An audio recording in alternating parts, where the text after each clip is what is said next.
내가 주를 기다립니다 라는 제목으로 말씀 증거하도록 하겠습니다. 벌써 대림절 네 번째 주일이 되었습니다. 우리 교회 강단 장식이 이렇게 되어 있습니다. 특별히 대림절 기간 동안에는 강대에 촛불 4개를 올려놓습니다. 대림절만 생각하면 4개를 올려놓고요. 성탄절까지 생각하면 5개를 올려놓게 되어 있습니다. 이 장식은 AD 4세기경부터 교회가 전통적으로 지켜왔던 방법입니다.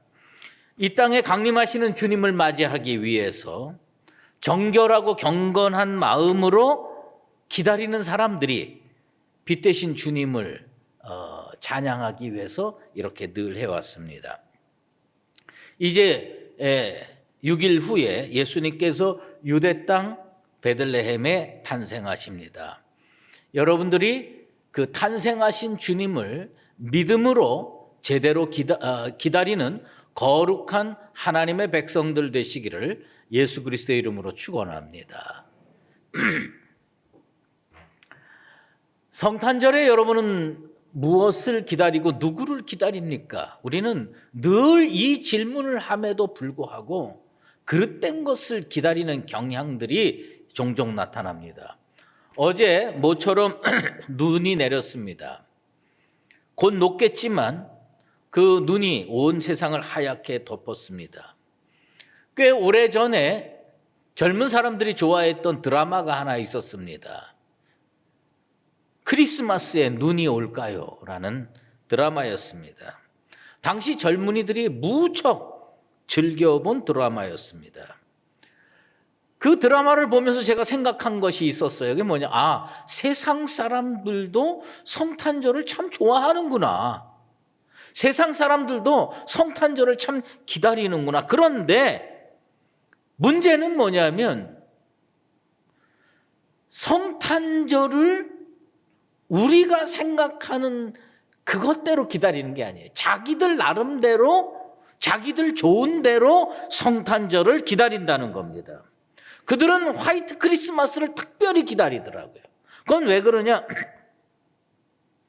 연인들의 사랑이 맺어지게 되는 좋은 계기가 되는 거예요. 화이트 크리스마스에 연인에게 선물 주면서 사랑의 밀약을 하는 겁니다. 그래서 화이트 크리스마스가 되면 자기들의 사랑의 열매가 기적처럼 맺어지게 될 줄로 믿고 그렇게 성탄절을 기다리는 겁니다. 그러나 이것은 잘못 기다리는 겁니다. 왜 우리는 성탄절을 기다려야 합니까? 뭐예요? 나를 죄 가운데서 구원하실 구세주가 탄생하는 날이기 때문에 기다리는 겁니다. 그러므로 여러분의 기다림은 예수가 되기를 축원합니다. 예수가 돼야 돼요. 다른 거 기다리는 건 다 헛된 일입니다. 여러분 스스로에게 질문하세요. 나는 누구를 기다리고 있는가? 조금의 망설임도 없이 신앙 고백적으로 나는 예수를 기다립니다. 이렇게 고백할 수 있게 되기를 바랍니다. 크리스천 중에서도요, 대림절 예수 탄생을 기다리는 것이 전적으로 인간의 몫이라고만 생각하는 분들이 있어요. 기다리는 건 우리의 사명이로구나. 그런데 제가 지난주에 설교할 때 인용했던 말씀처럼 이사야 30장 18절 그러나 여호와께서 기다리시나니 이는 너희에게 은혜를 베풀려 하시며 하나님도 기다리신다는 하나님도 기다리시는데 하나님은 왜 기다리시느냐? 우리에게 은혜 베풀려고 기다리시는 거예요.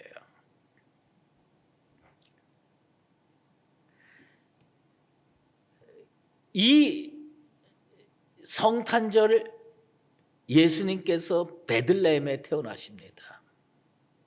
왜 예수님은 하필 그곳에서 태어나실 수밖에 없는가?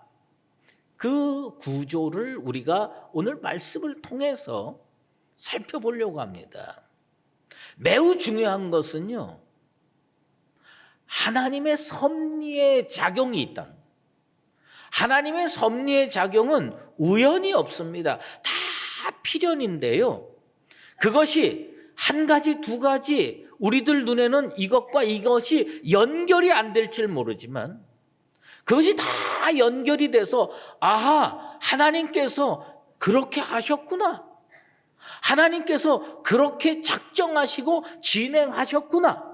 그 섭리를 깨달을 때 이 성탄절이 귀하구나라고 느끼는 겁니다. 그런데 오늘 본문 말씀을 통해서 보면 하나님께서 적어도 5가지의 필연적인 사건이 이루어지게 만드는 겁니다.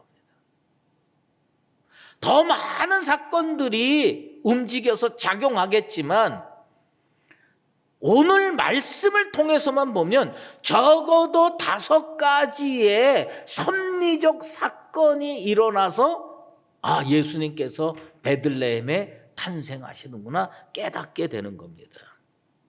첫 번째는 뭐냐면 하나님은 만세 전부터 계획하시고 만세 전부터 섭리해서 구속의 사건을 일으켰지만 짧게 놓고 보면 700년 전부터 하나님이 기다려 오셨다예요.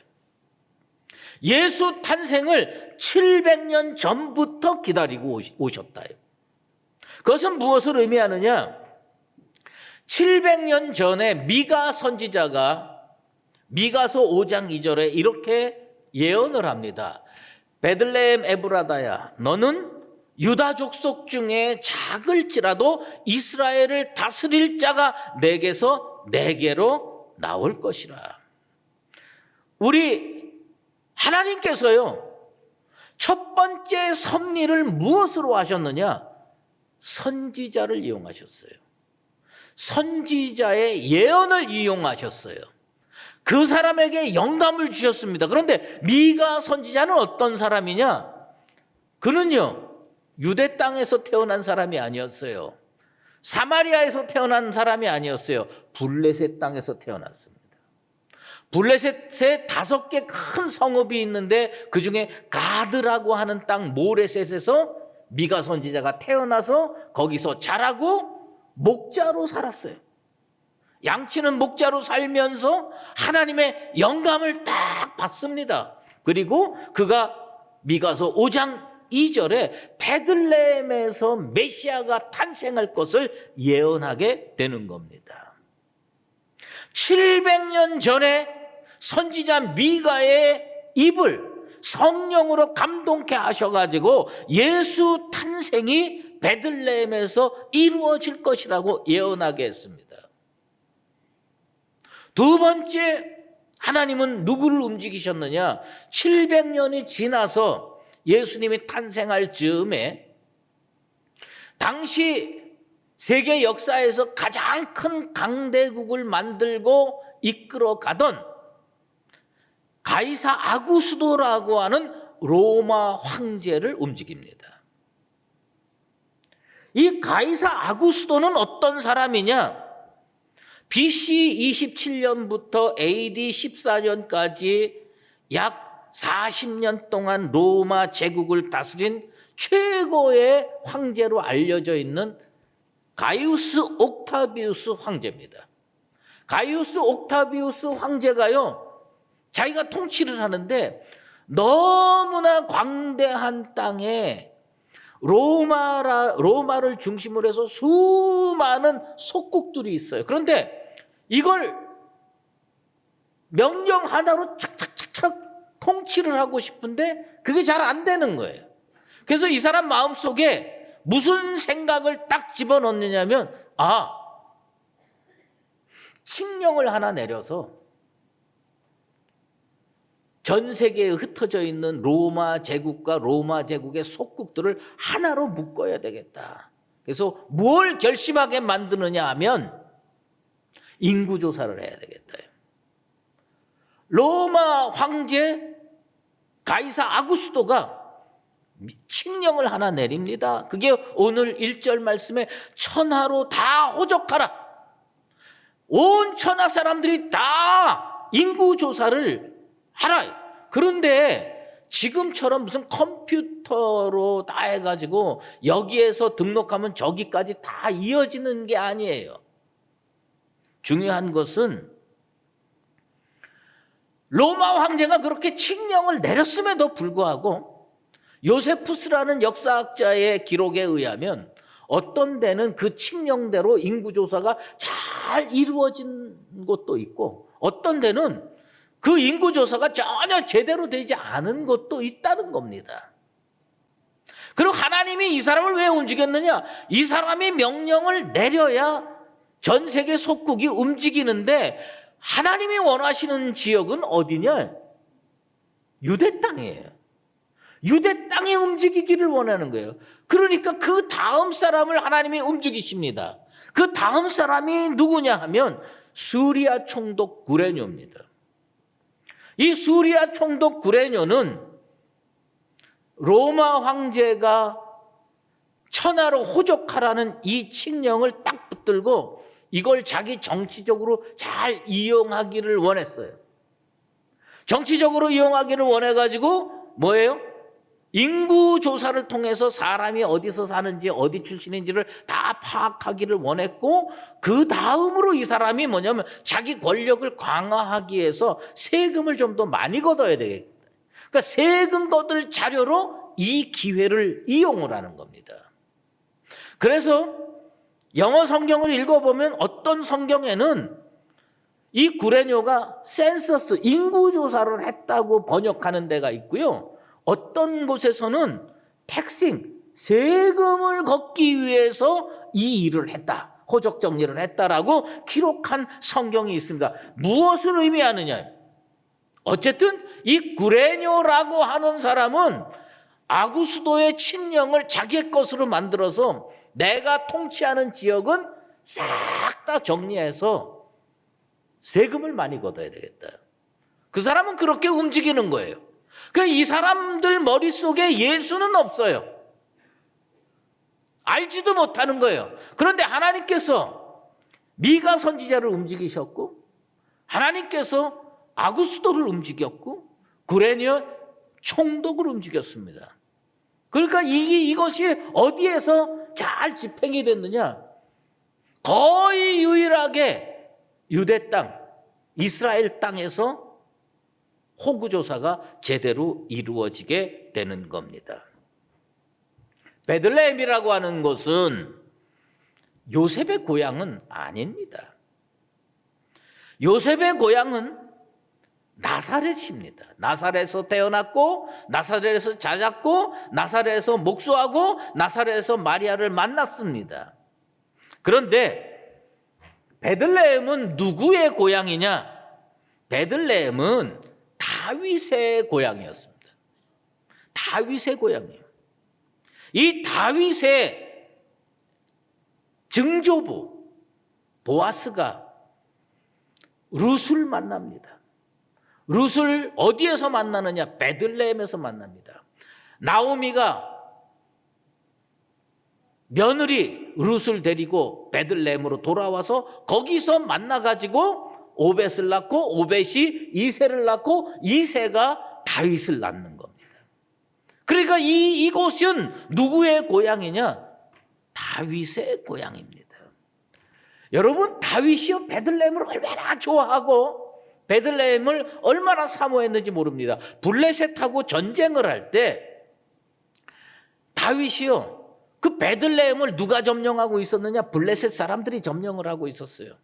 그리고 산 위에서 이렇게 내려다 보니까 자기가 살던 고향 저기 베들레헴을 보면서 이가 탄식을 합니다. 뭐라고 탄식하냐? 저 베들레헴 성문 곁에 있는 우물에서 물 한 컵 얻어가지고 먹었으면 좋겠다. 아마 그 물이 참 시원했던 모양이죠. 맑고 깨끗하고 순수하고 시원했던 모양. 그러니까 베들레헴 저 물을 먹었으면 좋겠다. 그래서 장수 셋이 가가지고 그 물을 구해와가지고 다윗에게 바치는 사건이 벌어집니다. 왜요? 다윗은요 베들레헴을 좋아했어요. 자기 고향이니까. 그러면 요셉은 왜 베들레헴에 가야 했습니까? 요셉이요 다윗의 후손이었습니다. 요셉은 왕족의 후손이었습니다. 근데 이스라엘에 다윗의 후손들이 많이 전 이스라엘에 흩어져 살았을 겁니다. 왕족 출신들이 많았겠죠. 그런데 문제는 뭐냐면 왕족 출신 중에서는 잘 사는 사람도 있었고 힘 있고 권력 있는 사람도 있었지만 요셉처럼 저기 촌구석 나사렛에서 이름도 없이 빚도 없이 가난하게 살던 왕족도 있습니다. 제가 초등학교 4학년 때 제 짝의 성씨가 뭐였냐면 이씨였어요. 근데 걔가 늘 하는 얘기가 있어요.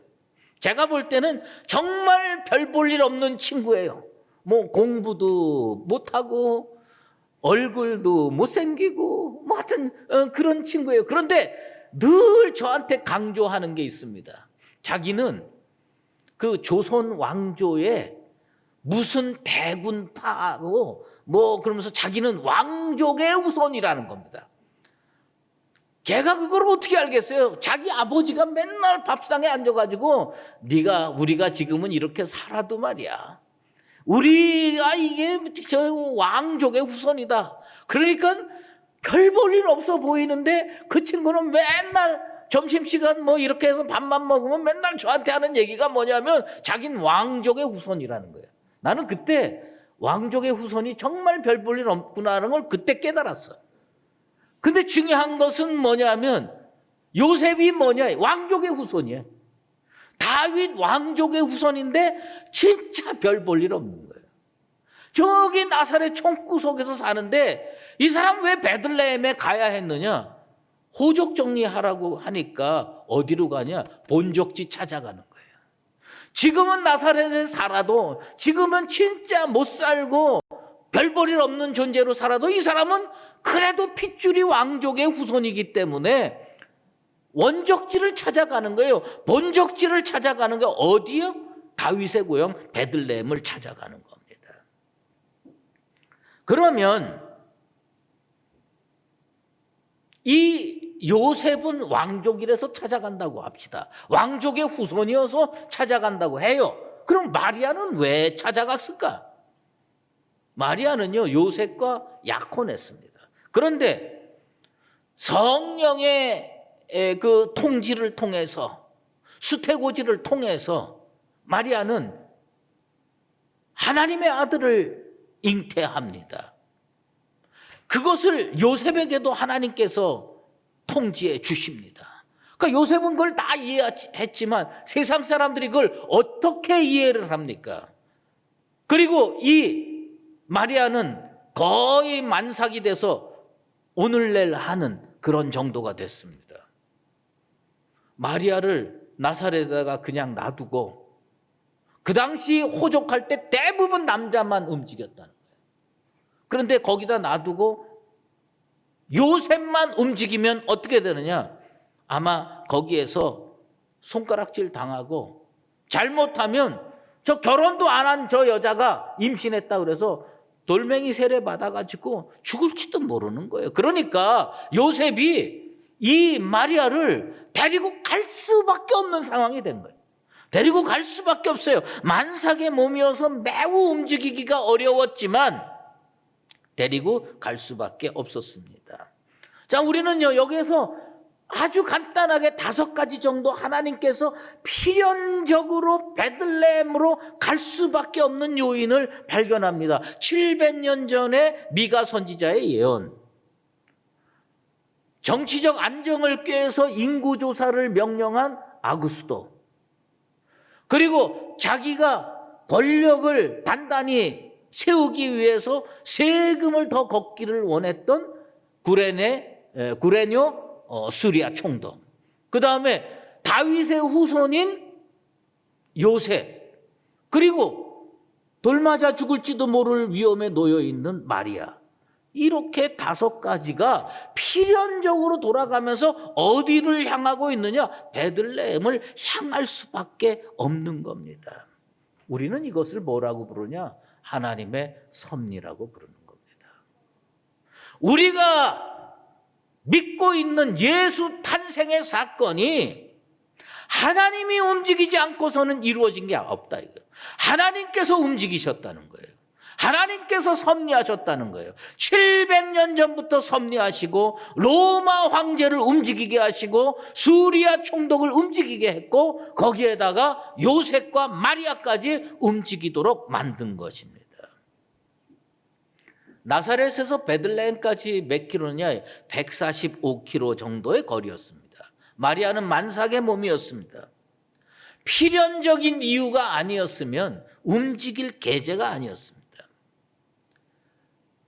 요셉이 나귀를 구해서 거기에다가 마리아를 앉혀서 데리고 가더라도 이 만삭의 여인을 막 끌고 갈 수는 없지 않습니까? 주경학자들에 의하면 적어도 닷새, 길면 1회를 걸려서 베들레헴에 도착했을 것이다. 그런데 도착하자마자 해산날이 됐습니다.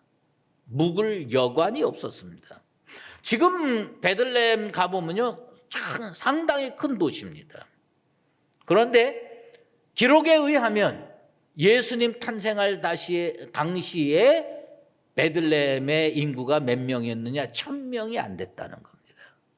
1000명이 안 되는 아주 작은 마을에 여관이 있으면 몇 개가 있었고 호텔이 있으면 몇 개가 있었겠어요.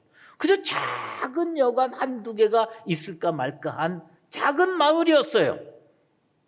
그런데 다윗의 후손들이 호적 정리하기 위해서 그곳에 몰려들기 시작하는 겁니다. 이스라엘 전역에 흩어져 있는 다윗의 후손들이 얼마나 많겠어요. 근데 호적 정리하려면 할 수 없습니다. 거기 다 밀려가는 겁니다. 만삭의 마리아를 데리고 요셉이 아무리 재빠르게 움직였다고 하더라도 거처를 마련하기는 어려웠을 겁니다. 그리고 아마도 그 여관 주인은요, 이게 웬 떡이에요? 대박의 찬스가 온 겁니다. 사람들이 밀려오는데 자기 여관, 아마 그 여관 주인도 자기 안방까지 다 내줬을 겁니다. 돈 벌려고. 그런데 이 남루한 요셉과 마리아에게 그 방을 내줄 수 있겠습니까? 내줄 수가 없는 상황입니다. 그래서 겨우 마구간을 얻어서 아기 예수를 구유에 누일 수밖에 없는 상황이 됐습니다. 그때의 요셉과 마리아가 얼마나 급하고 얼마나 힘들었는지를 생각해 볼 수 있는 단어가 하나 있습니다. 그 단어가 뭐냐면 탄생하신 아기 예수를 강보에 쌌다고 표현하고 있습니다. 우리 성경에는 강보에 싸서 라고 표현되어 있어요. 이게 구절로 되어 있지만 원어 성경은 단어 하나입니다. 에스파르가노센이라고 하는 헬라어를 했는데 사실은 그 단어는요, 뭐냐면 우리말로 번역을 하면 좋게, 성경이니까 좋게 번역해서 강보에 싸서라고 표현해 있지만 원어 성경을 있는 그대로 번역을 하면 천을 찢어서 쌌다, 이렇게 표현할 수가 있는 거예요. 그게 뭐냐면 나사렛에서 갑자기 요셉이 마리아한테 가자고 그러는 거예요. 나 호적하러 가야 돼. 그래서 만삭의 여인을 나귀에다 태워가지고 갑니다. 가는데 바리바리 싸들고 간 게 아니에요. 그죠? 옷 몇 가지 이렇게 해가지고 나귀에다가 짐 싣고 자기도 타고 그리고 왔어요. 그런데 아기가 태어나는 겁니다. 그러면 기저귀감이 있겠습니까? 포대기가 있겠습니까? 아무것도 없는 거예요. 그러니까 이 여인이 볼 때에 이 아기를 감싸서 잘 싸서 구유에다가 뉘어야 되겠는데 뭐가 없는 거예요. 그러니까 뭐냐, 자기가 가져온 옷가지 중에서 제일 보드랍고 제일 그 아기를 싸기에 좋은 거 하나 찾아가지고 쭉 찢었다는 거예요. 그러니까 이게 원어를 읽어보면 쭉 찢었다는 거예요. 옷을 쭉 찢어서 그걸 둘둘 말았다는 겁니다. 얼마나 그 여인의 가슴이 찢어졌겠습니까? 그 상황을 이렇게 견뎌내려면. 그리고 구유가 뭐냐? 여러분 잘 알다시피 구유는요, 여물통이에요. 거기에 소도 여물을 먹고 말도 여물을 먹는 여물통입니다. 여러분, 여물통이 깨끗해요?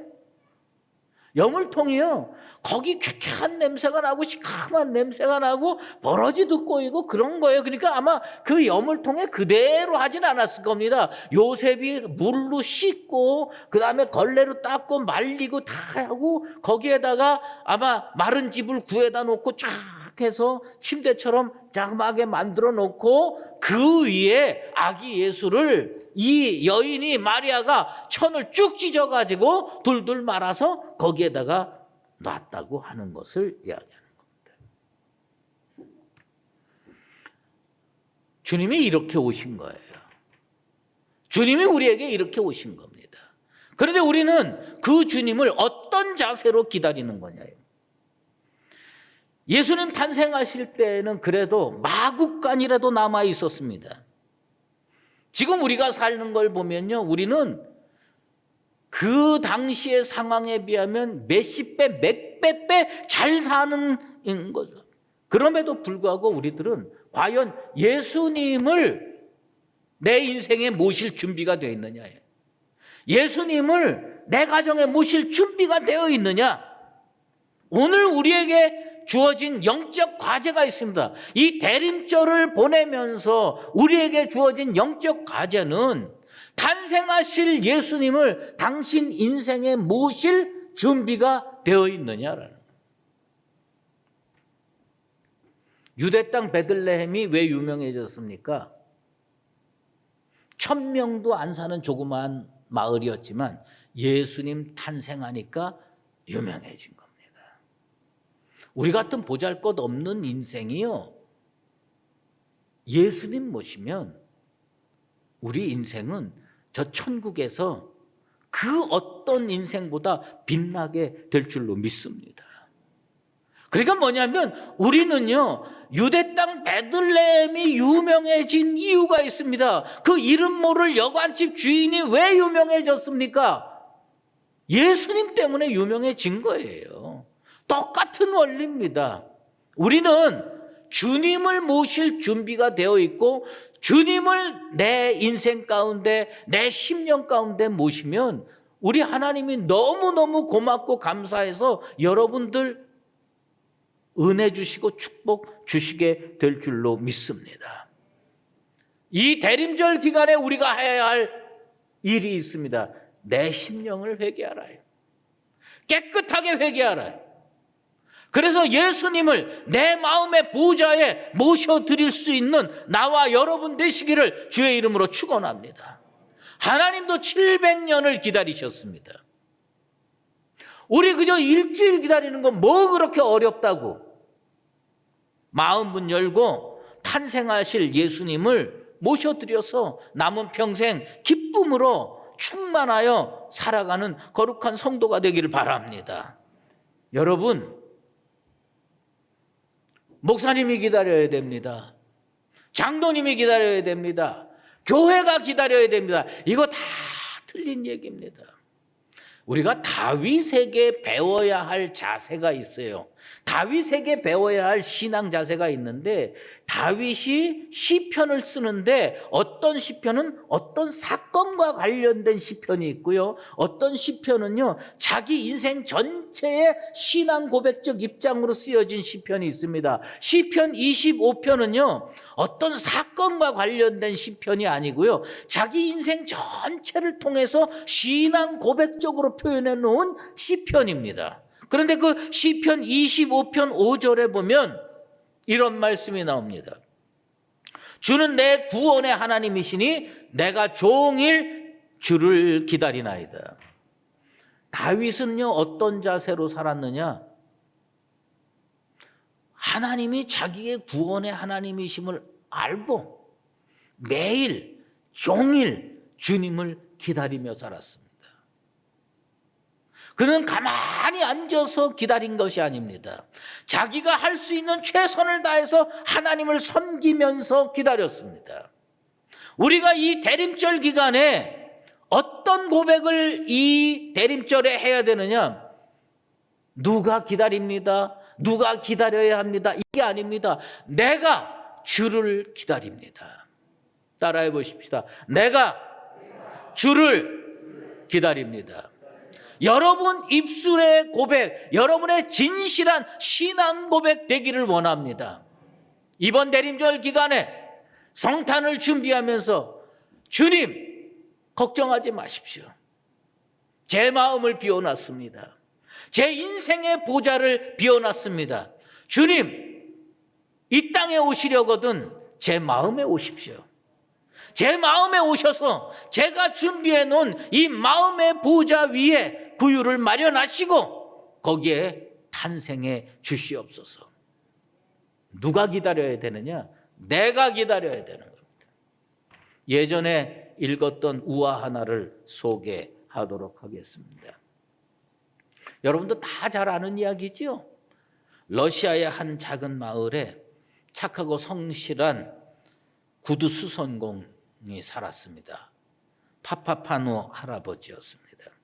어느 날 크리스마스 이브에 크리스마스 전날 밤 잠을 잤는데 꿈을 꿨는데 예수님께서 파파파노야, 내가 크리스마스인 내일 너희 구두방을 방문하고 싶구나. 그런 음성을 꿈속에서 듣습니다. 잠에서 깬 이 파파파노 할아버지는 설레는 마음으로 고이 모셔뒀던 주전자를 하나 꺼냅니다. 예수님 오시면 따뜻한 차례도 한 잔 대접해야 되겠다. 그리고 그걸 준비해 놓고 윤이 나도록 닦습니다. 그리고 구두방도 깨끗하게 청소를 했습니다. 그런데 그렇게 하는 중에 창밖에 어떤 청소부가 추운 겨울에 길을 쓰는데 손을 호호 불어가면서 청소하는 모습이 보였습니다. 할아버지는 청소하는 그 청소부에게 들어오라고, 그리고 몸 좀 녹이고 차 한 잔 마시라고 차를 대접합니다. 예수님은 안 오십니다. 점심때가 됐습니다. 누더기 옷을 입은 여인이 혼니불로 어린 아기를 감싸 안고 걸어가는 모습이 보였습니다. 파파파노 할아버지는 그 여인이 측은해서 자기 가게로 초청을 합니다. 그런데 그 아기의 발이 밖으로 쑥 나오게 됐는데 그 혼니불에 쌓였던 발이 추운데 파랗게 얼어 있는 거예요. 그래서 자기가 어제 저녁에 새로 만든 아기용 구두가 있어서 그 구두를 신겨줬습니다. 그리고 나갔습니다.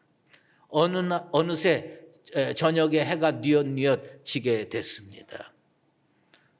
저녁 식사로 스프와 빵을 데우기 시작했는데 밖이 소란스럽습니다. 나가 보니까 어떤 할머니가 자그마한 소년을 하나 붙잡고 경찰서로 데리고 가고 있는 겁니다. 왜 그러냐? 과일 하나 너무 배고파서 과일을 훔쳐갖고 먹으려고 도망가는 거 붙잡은 겁니다.